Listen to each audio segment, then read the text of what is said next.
আপনাদেরকে এমন একটা দেশের কথা বলবো যেই দেশে বিয়ে করার জন্য বউয়ের বাজার বসে। এমন একটা দেশ যেখানে একজন মহিলা জন্মেছিলেন যিনি নাকি ফিউচার দেখতে পারেন।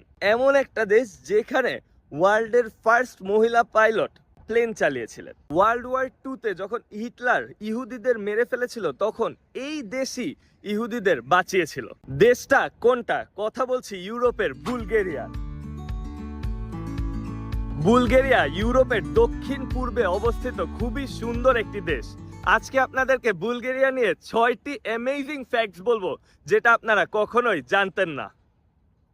আপনার কাছে 5,12,000 ইউরো অথবা বাংলাদেশি টাকায় 6 কোটি টাকা থাকলে আপনি বুলগেরিয়ার সিটিজেনশিপ কিনতে পারবেন।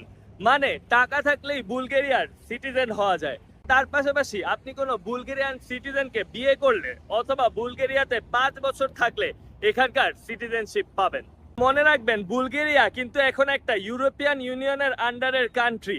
সেনজেন ভিসা দিয়েই বুলগেরিয়াতে আসা যায়। এই বুলগেরিয়া ইউরোপিয়ান ইউনিয়নের আন্ডারে হওয়া সত্ত্বেও তারা ইউরো তাদের কারেন্সি হিসাবে ইউজ করে না। তারা ইউজ করে লেভ। লেভের অর্থ হচ্ছে লায়ন। এইটাই সেই বুলগেরিয়ান কারেন্সি।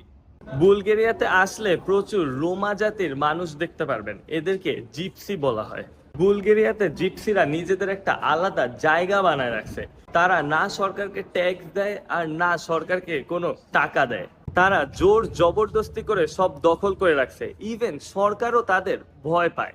কোনো দেশেই জিপসিদেরকে ভালো বলে না। এর one of the main reason হলো তারা অনেক ধরনের খারাপ কাজের সাথে জড়িত থাকে, যেরকম খুন, চুরি, ডাকাতি। ওরা যেই এরিয়াতে থাকে ওই এরিয়াতে কেউ ঘুরতে যায় না। ওদের এই এরিয়াটা এত ভয়ানক যে আপনি চাইলেই ওখানে যে আপনার মোবাইল বের করে ক্যামেরা ধরে ছবি তুলতে বা ভিডিও করতে পারবেন না। ওরা যদি দেখে তাহলে ওরা আপনাকে মারবে। ওরা যেই জায়গাটায় থাকে সেই জায়গাটার নাম হচ্ছে রোমা ঘেটো। এই রোমা ঘেটোটা সোফিয়ার ক্রাসনা পলিয়ানা ডিস্ট্রিক্টে অবস্থিত। বলা হয় যে এই জিপসিরা আগে 1000 বছর ধরে সাউথ ইস্ট এশিয়া যেরকম ইন্ডিয়া, বাংলাদেশ, পাকিস্তান এসব দেশে থাকতো। পরে সময়ের সাথে সাথে তারা অন্যান্য ইউরোপিয়ান দেশে মুভ করা শুরু করে। শুরু থেকে ইউরোপে রোমা জাতিদের অনেক তুচ্ছ তাচ্ছিল্য করা হতো। তাদেরকে সব ধরনের অপরচুনিটি থেকে দূরে সরে ফেলা হতো। তাদেরকে না ভালো জব দেওয়া হতো, না খাবার দেওয়া হতো, আর না সঠিক বেতন দেওয়া হতো। তারা শুরু থেকেই লাঞ্ছিত আর বঞ্চিত হতো এই ইউরোপে।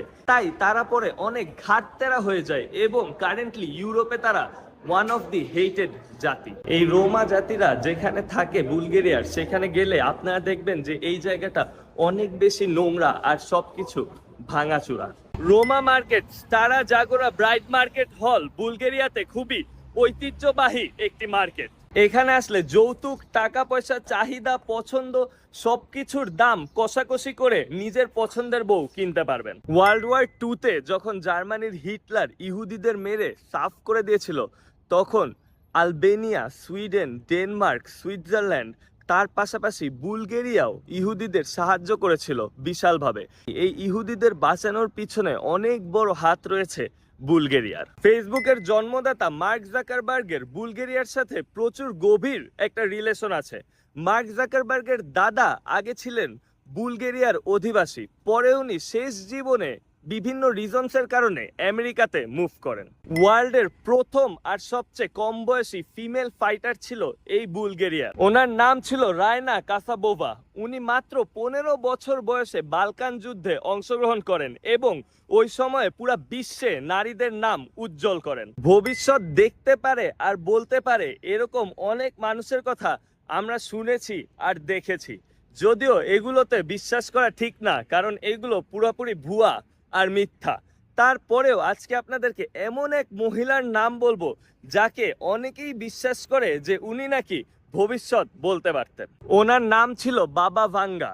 বাবা ভাঙ্গা 1911 সালে জন্মগ্রহণ করেছিলেন এবং মাত্র 10 বছর বয়সে উনি অন্ধ হয়ে গিয়েছিলেন। তিনি নাকি অন্ধ হয়ে যাওয়ার পর থেকে ভবিষ্যৎ দেখা শুরু করেন। তারপর থেকে তিনি অনেক ভবিষ্যৎবাণী করেছিলেন এবং বুলগেরিয়ার মানুষ সহ সারা বিশ্বের অনেকেই তার ভবিষ্যৎবাণীতে বিশ্বাস করতেন। উনি মারা যাওয়ার আগে টোটাল 100টারও বেশি ভবিষ্যৎবাণী করে গিয়েছেন।